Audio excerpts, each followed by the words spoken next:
Oh, spontan finde ich immer gut. Vielleicht komme ich einfach spontan mit nach La Palma. Mit den Spenden und ob das denn überhaupt hinkommt und geht. Und ich kann nur sagen, ja.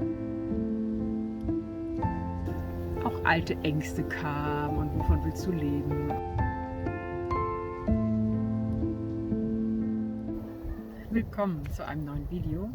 Es hat lange gedauert, ich weiß. Ich wollte eigentlich schon viel früher ein Video hochladen, habe mich auch dran probiert und versucht, aber es war so hakelig und schwierig und anstrengend, dass ich irgendwann das Projekt habe fallen lassen. Vielleicht werde ich noch mal was davon teilen und das doch noch mal hochladen, aber ich wollte jetzt einfach erstmal mich melden und ein kleines Update geben, wo ich gerade bin, was so war und vielleicht einen kleinen Rückblick auch auf meine bisherige Vanlife-Reise, die vielmehr eigentlich eine Reise nach innen und zu mir selbst geworden ist. Da werde ich vielleicht ein bisschen was zu erzählen. Aber vielleicht zunächst mal, wo ich hier bin. Oh, es ist auch schon wieder so ein netter Platz hier. Ich stehe hier schon einige Tage. Und zwar bin ich auf La Palma inzwischen. Ich war ja vorher auf Teneriffa und bin dann sehr spontan nach La Palma gefahren durch die liebe Carmen, die mich über Instagram angeschrieben hat. Ich danke dir. Es war eine sehr tolle Begegnung und wir stehen hier jetzt auch zu zweit. Ich kannte sie vorher nicht und sie kannte mich halt über Instagram und über den YouTube-Kanal und hat nur gefragt, ob wir uns auf einen Kaffee treffen wollen, während sie vom einen Fährhafen auf Teneriffa zum nächsten fahren musste und da Aufenthalt hatte, um dann weiterzufahren nach La Palma. Ja, ob ich spontan Lust dazu hätte. Und ich habe nur geschrieben, oh, spontan finde ich immer gut und vielleicht komme ich einfach spontan mit nach La Palma. Und das habe ich gemacht. Und das war eine richtige Entscheidung. Hier sind wir angekommen auf diesem Parkplatz am Meer, direkt an der Altstadt von Santa Cruz.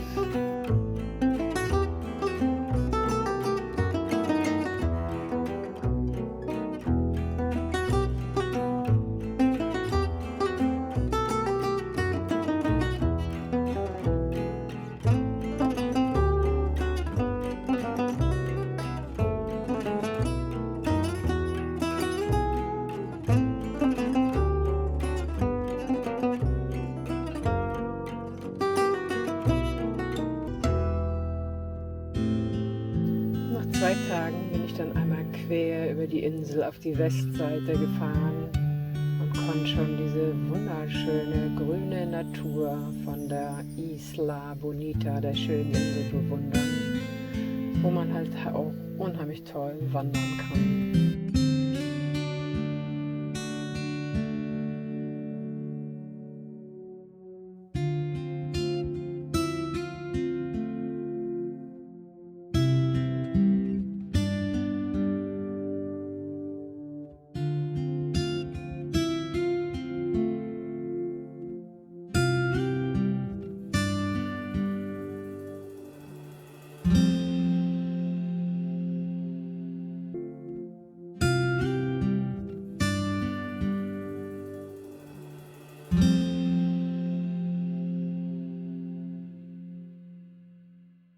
Da bin ich jetzt also und bin im Norden hier von La Palma und ich muss sagen, diese Insel hat es wirklich in sich. Also erstens ist sie eine unheimlich schöne Insel und vielleicht kann ich hier auch gerade mal einblenden meinen Blick, den ich hier habe. Hier ist so ein bisschen im Wald, auch ein bisschen höher und im Norden, das heißt, hier ist es auch ein bisschen kälter und ich glaube, ab morgen soll das Wetter auch schlecht werden. Aber das nehme ich gern in Kauf, weil die Landschaft hier so toll ist. Oh, es ist einfach so schön und so wohltuend, die Natur hier und lauter Pinien und Kiefern und trotzdem Blick aufs Meer und ein wunderschöner Ort. Ja. Und mit der Carmen zusammen, wir machen hier ganz viel zusammen. Das ist total nett. Und das ist auch etwas, was auf dieser Reise, nachdem ich ja 5 Wochen Heimaturlaub hatte und wieder losgefahren bin, bei meinem zweiten Anlauf sozusagen etwas anders ist. Beim ersten Mal, als ich losgefahren bin, das war ja im Oktober letzten Jahres, war das wirklich so ein ganz auf mich allein gestellt sein, ganz alleine fahren. Ich habe zwar auch natürlich immer punktuell ganz nette Begegnungen gehabt, aber ich war über weite, weite Strecken ganz alleine. Also ich war ja mehrere Monate auf La Gomera und da hatte ich nicht so viel Kontakt zu anderen Menschen. Zwischendrin immer mal, aber ich war auch viele, viele Wochen meist alleine. Und das war auch ganz wichtig, so eine innere Einkehr zu halten und wirklich, für mich ist das so eine Reise, nochmal ganz tief nach innen und mich kennenzulernen mit allen Seiten, mit allen Schattenseiten, mit allen Schattenthemen, aber auch mit meinen positiven Seiten, also wirklich und meinen Gaben und Talenten, mich nochmal richtig kennenzulernen. Und was sind meine Bedürfnisse? Also das war so eigentlich der Gedanke, auch als ich losgefahren bin, war ja so ein bisschen der Fokus, wie kann Leben noch gehen? Und wie kann Leben anders gehen, als ich bisher gelebt habe? Und das war eine sehr wertvolle Erfahrung. Und jetzt im zweiten Teil ist es so, nachdem sehr viel dieses ganz alleine sein und mich wirklich auf mich besinnen und ohne Ablenkung von außen wirklich mich nochmal kennenzulernen und was brauche ich wirklich und was wünsche ich mir wirklich und was ist mein Weg und nicht immer dieses, wenn man, ich meine, viele von euch, die in Familien sind, die Familie haben und da jeden Tag angebunden und eingebunden sind, wissen das, dass man oft sich selbst vergisst. Vor allen Dingen, ich glaube, bei Frauen ist es noch mehr verbreitet als bei Männern. Ja, und da aus diesem Muster auszusteigen, dafür war das für mich irgendwie ganz wichtig und notwendig, so ganz alleine so lange zu sein. Und jetzt in diesem zweiten Teil meiner Reise, das war von Anfang an so ganz spannend, schon auf der Fähre bin ich der lieben Helene und dem Mike begegnet, die ich schon kannte vorher, aber ich wusste nicht, dass sie auf der Fähre sind und sie auch nicht von mir. Und bin ganz viel mit ihnen zusammen gewesen danach und auf Teneriffa dann. Das war total schön und es ist jetzt so eine neue Ebene von diesem Alleinsein, wirklich auch in die Verbindung mit anderen Menschen zu gehen, in die Beziehung zu gehen. Und jetzt mit der Carmen ist es auch ganz schön. Wir stehen hier, so sie steht ein Stückchen weit entfernt, aber wir sehen uns am Tag viel und dann nochmal zu lernen, so in Gegenwart von anderen, trotzdem mich nicht selbst zu verlieren, die Verbindung zu mir behalten, immer noch zu spüren, was sind meine Bedürfnisse, auch wenn da jemand anders ist. Das ist sozusagen die nächste Stufe meiner Reise, die ich gerade sehr, sehr genieße und schätze. Ja. Und ich möchte gern auch noch ein bisschen ein Update geben zu meiner Selbstständigkeit. Ich habe mich ja oh Gott, das ist ja schon, wie lange ist das her?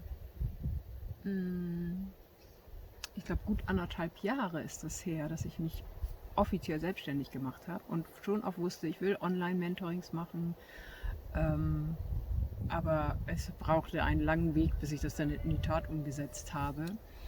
Und der Beginn war eigentlich im Mai, nachdem das Video von der Katja von Peace, Love and Om, ihr Porträt über mich rausgekommen ist und ich gleichzeitig ja meinen YouTube-Kanal gestartet habe. Und meine Homepage, die hatte ich halt schon lange fertig, aber ich hatte noch niemandem davon erzählt. Und dann kamen eben durch diese Videos ganz viele Menschen auf meine Homepage und haben mich angeschrieben und wollten bei mir ein Mentoring buchen. Das hat mich ja erstmal wie so eine Welle überrollt. Das habe ich auch in Videos schon erzählt. Und ja, inzwischen kann ich da ganz gut mit umgehen. Allerdings habe ich über 200 Anfragen für Mentorings und das kann ich natürlich überhaupt gar nicht alles abarbeiten. Deswegen war für mich immer die Frage die ganze Zeit, was kann ich noch anderes machen? Über Webinare, Online-Kurse oder was auch immer.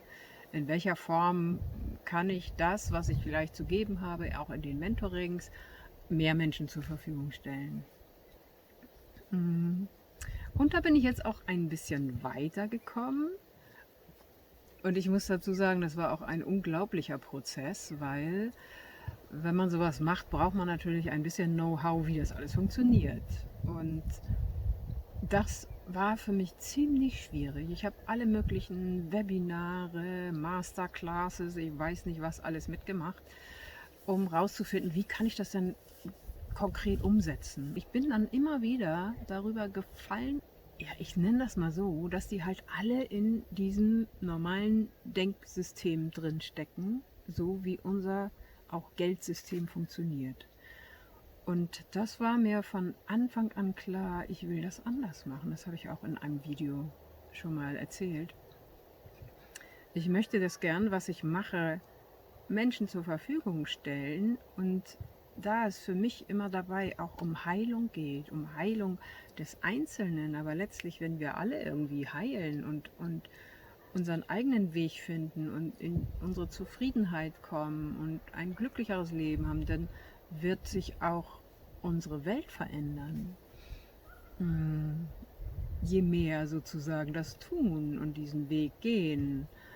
Und da, vor diesem Hintergrund habe ich immer gedacht, irgendwie, oh, das darf jetzt nicht hier so viel Geld kosten, was sich nicht jeder leisten kann. Also irgendwie war mir das immer ein Dorn im Auge. Und ja, und ich habe so ganz viele Kurse mitgemacht, die aber immer darauf aus sind oder immer diesen Fokus haben auf viel Geld verdienen. Und das ist irgendwie nicht mein Fokus. Und ich habe ja mich entschieden, das auf Spendenbasis anzubieten und wusste das auch überhaupt nicht, wie das geht. Für mich war das auch völliges Neuland. Da haben auch so manche gesagt, na, das kannst du doch nicht machen und bist du dir deines Wertes nicht bewusst und ja, und wenn die dir dann nicht genug zahlen und du musst doch an irgendwas leben und all diese Einwände, die hatte ich ja auch in meinem Kopf und habe die auch für mich immer reflektiert und überprüft. Also gerade mit meinem eigenen Wert. Ich glaube, inzwischen habe ich sehr meinen Wert kennen und schätzen gelernt. Und trotzdem möchte ich meinen Wert nicht in Euros messen. Da habe ich überhaupt keine Lust zu. Ja, und dann habe ich also angefangen, das auf Spendenbasis anzubieten. Und habe das auch so sehr intuitiv ausgewählt, wem ich was anbiete. Also es war, ja, wie soll ich das sagen? Ich hatte ja so viel Auswahl und ich mache das ehrlich gesagt nicht so der Reihe nach und dort, sondern wirklich aus dem Bauch heraus, wem ich das anbiete. Und zwar erstens ist es für mich auch eine ganz neue Herangehensweise, die durfte ich auch erstmal lernen. Ich darf es mir aussuchen. Und es darf leicht gehen und es darf mir Freude machen. Zweiter Punkt ist dabei, wo auch letztlich so das für mich eine Bauchentscheidung ist, wem dient das am meisten gerade? Und das ist nämlich die andere Seite, weil ich kann mir vorstellen, ich habe auch viele Anschreiben gekriegt, oh Gott, ja, und das ist so, ich will ihre letzte Rettung oder ich weiß nicht was so. Aber ich glaube, manchmal braucht es vielleicht auch Zeit, um dafür reif zu sein, für diese Arbeit, die ich mache. Und ich mache sie auf meine Art und Weise. Und vielleicht ist es auch nicht immer für jeden zu dem Zeitpunkt das Richtige. Und da höre ich eben auch auf meine Intuition, wem ich das anbiete. Ja, und so habe ich das gehandhabt. Und ich kann nur sagen, es macht mir so unfassbar viel Freude, diese Mentorings zu machen. Es ist überhaupt nicht anstrengend. Und zwar ist es auch deswegen nicht anstrengend, weil ich wirklich durch dieses auf Spendenbasis und dass ich auch sage, im Nachhinein dann gib mir, was es dir wert war und was du dir leisten kannst. Und muss auch keiner vorher entscheiden, sondern danach, wenn er quasi die Leistung bekommen hat. Und dadurch habe ich das für mich auch so frei gestaltet oder mir selbst so eine Freiheit geschaffen, dass ich überhaupt in keinem Moment mehr so das Gefühl habe, oh Gott, ich muss hier was leisten und die zahlt mir oder der zahlt mir so viel Geld, dafür muss ich ja was bieten oder all diese Stimmen, die denn da noch so in meinem Kopf sind, die waren einfach überhaupt nicht mehr da. Weil, ja, wenn es dir nichts wert ist und du nimmst es in Anspruch, dann musst du mir ja nichts zahlen. Das war eine sehr lohnenswerte Herangehensweise, weil ich mich dadurch total frei gefühlt habe. Und ich habe ja eine Menge gelernt. Also im Studium, in Therapieausbildung, in Weiterbildung, in unzähligen Fortbildungen, wie man immer was zu machen hat und irgendwelche Techniken. Und das hat man natürlich immer so im Gepäck und im Hinterkopf. Das geht ja nicht so, man kann das ja nicht einfach mal so locker alles abstreifen. Das ist ja tief in uns gespeichert, das, was wir alles gelernt haben. Aber durch diese Art und Weise habe ich diesen Rucksack von, ich sag mal, Technik und alles, was es dazu gibt, so abgelegt und schöpfe so aus meiner Intuition heraus, was ich dann in dem Moment mache. Und die Mentorings sind halt auch alle ganz unterschiedlich, weil das habe ich auch gerade gelernt, ich kreiere sozusagen so einen Wahrnehmungsraum für mein Gegenüber, wo der oder diejenige wirklich ihre Antworten, ihre Lösungen, ihre Erkenntnisse finden kann. Und ich schaffe nur diesen Raum und ich führe da vielleicht ein bisschen durch. Aber ich habe überhaupt gar keinen Anspruch mehr, dass ich irgendwas dann für mein Gegenüber lösen muss oder erreichen muss oder dass derjenige oder diejenige was erreichen muss, sondern das ist dann so ein Fließen und es ist so für mich auch heilsam. Ich glaube auch für mein Gegenüber, zumindest was mir immer an Feedback entgegenkommt, auch sehr heilsam. Und es macht einfach mega Spaß. Ja, La Palma, eine wunderschöne Insel von ungeheurer Vielfalt, verschiedene Klimazonen, wundervolle Sonnenuntergänge, aber ich habe auch ein Unwetter erlebt, wie es es hier seit 25 Jahren nicht gegeben hat. Und es ist eine Vulkaninsel. Ich bin völlig unvorbereitet auf meinem Weg zu einem Stellplatz mitten über das riesige Lavafeld gefahren und konnte so hautnah erleben, was für eine Energie diese Lava hat, was für eine Faszination, aber auch was für eine Zerstörungskraft. Und wie viele Menschen hier ihr Obdach verloren haben und sicher auch traumatisiert sind von den monatelangen Ausbrüchen des Vulkans.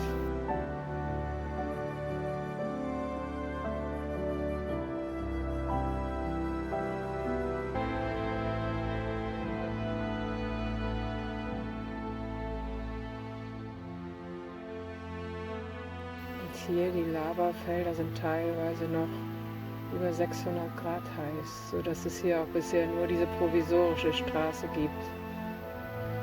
Eine Teerstraße ist gerade nicht möglich und aussteigen darf man hier auch nicht. Und hier sieht man die Lavamassen über der ursprünglichen Straße. Daneben eine neue gebaut. Und ich habe mich immer gefragt, wie hat der Lavastrom seinen Weg gewählt? Denn teilweise stehen mitten im Lavafeld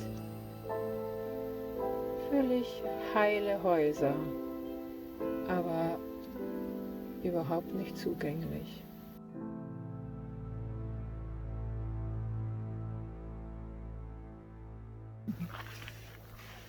Ja, zu den Mentorings möchte ich auch noch etwas sagen. Also erstmal möchte ich meinen Mentees, die das bei mir machen, einfach nochmal so aus vollem Herzen auch Danke sagen. Und es ist mir so eine große Freude, mit euch zu arbeiten. Und ich bin auch so dankbar für eure Spenden, die dann wirklich zurückkommen.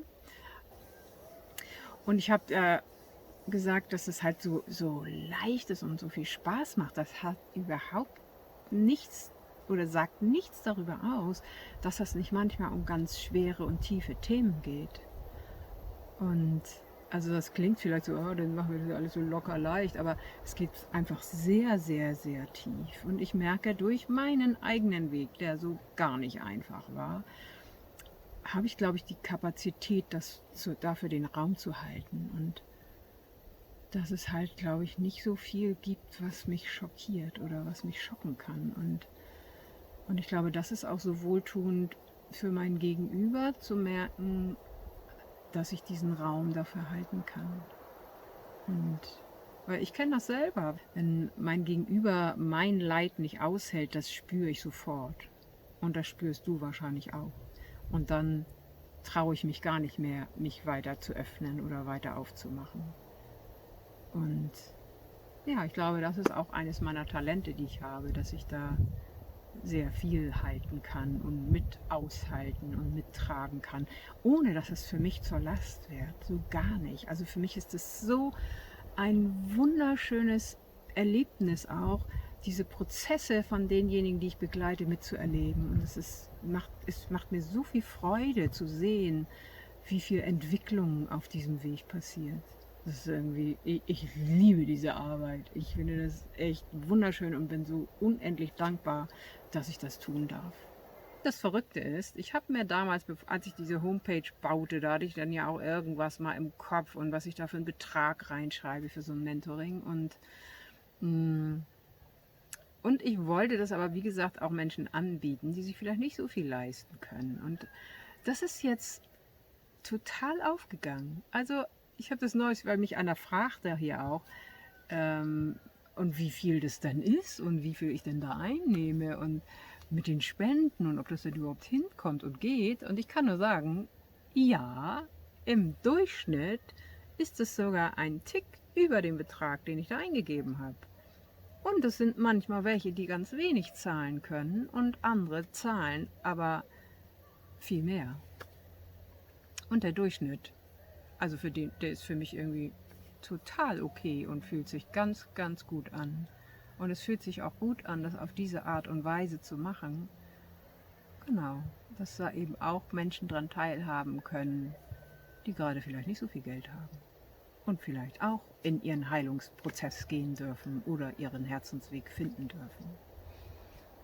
Ja, und es freut mich irgendwie total, weil ich ja nur so eine Vision im Kopf hatte und so viel Gegenwind kam und so viel, auch mein innerer Kritiker auch gesagt hat, oh Gott, das geht doch alles gar nicht und auch alte Ängste kamen und wovon willst du leben und da ins Vertrauen zu gehen. Und ich merke immer mehr auf diesem Weg, wie wichtig das für mich ist, mich im Vertrauen zu üben.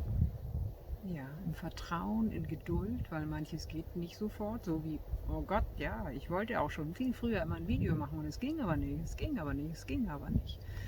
Und da mich in Geduld zu üben und auch zu warten, bis der Zeitpunkt reif ist, bis es der richtige Zeitpunkt ist. Genau. Ja, und nun werde ich den nächsten Schritt gehen und möchte gerne ein Live-Mentoring anbieten, nämlich für mehr Menschen, die das interessiert. Im Moment weiß ich auch noch nicht konkret. Ich habe es halt so in der Form auch noch nie gemacht und so gar nicht online und weiß vieles gerade noch nicht. Und das war auch das, was ich vorhin sagte, wie schwierig das ist, weil auch das, ich werde das auf Spendenbasis anbieten. Aber wenn man diese ganzen Plattformen und so sich anguckt, dann ist es immer irgendwie mit einem Bezahlanbieter und dann muss man da einen Preis angeben. Aber das will ich halt so nicht. Und da bin ich auch noch ein bisschen überfragt, wie das denn praktisch, wie ich das umsetzen kann. Genau, und da habe ich nicht viel Hilfe gefunden, weil alle eben immer in diesem Denksystem noch von diesem Geldsystem stecken. Man muss so und so viel verlangen und man muss dann, was weiß ich, das skalieren und hochkalibrieren, damit man halt da ganz viele Umsätze macht. Und das ist überhaupt nicht so, Entschuldigung, es ist gar nicht so, dass ich kein Geld in meinem Leben haben will oder, aber das habe ich auch schon mal gesagt, ich möchte mich nicht davon abhängig machen. Und ich weiß, das wird irgendwie auch kommen. Und das ist so dieses innere Vertrauen, was ich immer mehr lerne, dass immer gut für mich gesorgt sein wird. Und gleichzeitig ist es nicht so, dass ich dann die Hände in den Schoß lege, ah ja, mir wird gut, für mich wird gesorgt. Und nee, dann muss ich auch halt das in Angriff nehmen und wirklich Dinge tun. Und das habe ich die letzten Monate auch gemacht, dass ich mich ganz viel drum gekümmert habe, so eine Plattform, wo ich vielleicht einen Online-Kurs oder auch so eine Community aufbauen kann. Und das sind alles Dinge, ich dann einfach erstmal lernen muss. Ja. Und ich wenn ich dieses Video jetzt gerade aufnehme, ich habe noch keinen festen Zeitpunkt im Kopf, wann ich das mache, aber also mir schwebt Januar vor und ich denke mal, wenn ich das Video hochlade, dann wird das klar sein und dann werde ich auch das verlinken unter dem Video, wo ihr euch melden könnt, wo ihr euch anmelden könnt. Und ja, lasst euch überraschen, ich lasse mich auch überraschen.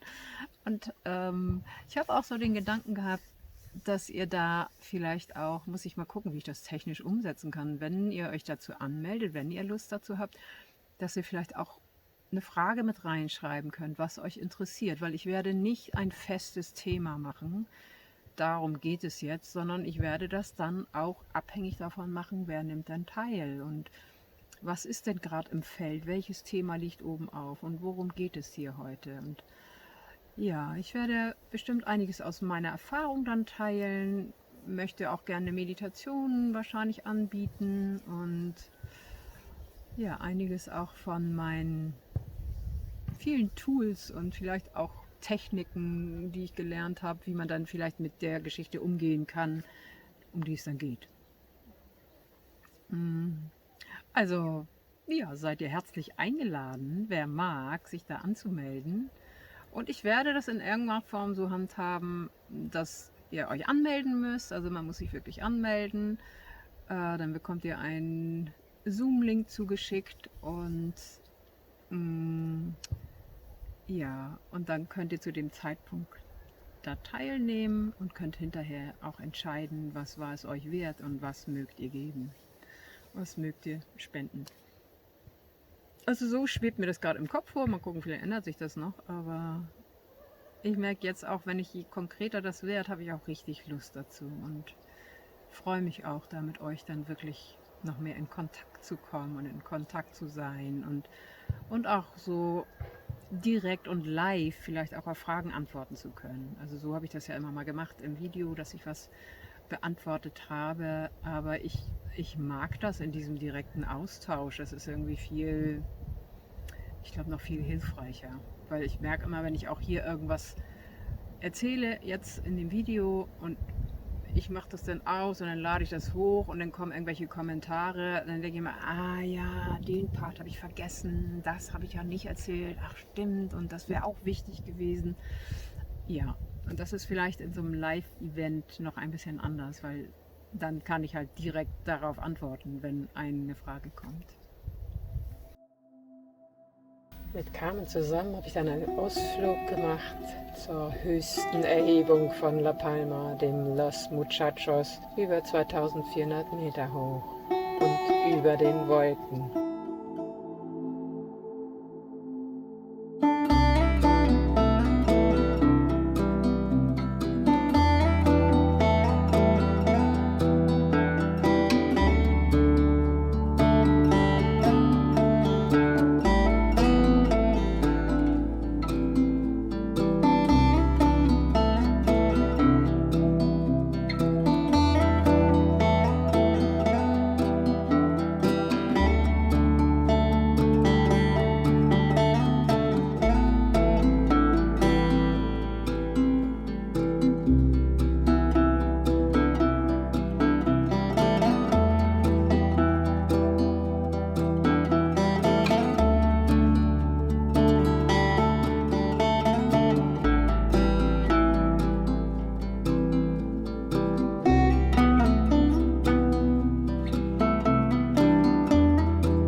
wünsche euch gutes Gelingen und auch gute Gedanken und eine positive Ausrichtung für das neue Jahr. Ich glaube, es wird ein sehr spannendes Jahr, in dem wir vieles in Bewegung bringen können. In diesem Sinne alles Liebe und bis zum nächsten Mal.